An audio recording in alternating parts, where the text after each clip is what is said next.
জানাজা পড়ানোর ক্ষেত্রে, জানাজার নামাজ পড়ানোর ক্ষেত্রে হকদার বেশি হলো লাশের অভিভাবক।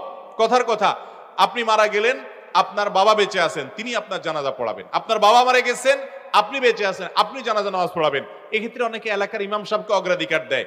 ভাইরা আমার, আপনার বাবার জন্য আপনার যে কাঁদা আসবে, আমার সে কাঁদা কখনো আসবে না, এটা বাস্তবতা। আপনার ভিতরে যে ফিলিংস আসবে, আমার ভিতরে সে ফিলিংস আসবে। এই জন্য সব সন্তানরা বাবার জানাজা, ভাইয়ের জানাজা নিজেদেরটা নিজেরা পড়ার চেষ্টা করেন। ইমাম সাহেব মুক্তাদি হবে এখানে। আপনি জীবনে অন্য কোনো ইমামতি করেন আর না করেন, নিজেরা আপনজনের জানাজার ইমামতি অবশ্যই করবেন।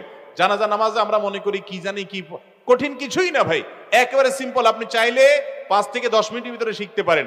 আমি অনেক মানুষকে চিনি ব্যক্তিগতভাবে, যারা আগে কখনো জানাজা পড়ান নাই। তার মা মারা গেছেন, তিনি সন্তান, তিনি তার মায়ের জানাজার জন্য 10-15 মিনিটের ভিতরে জানাজা শিখে গেছেন, এরপর নামাজ পড়ছেন।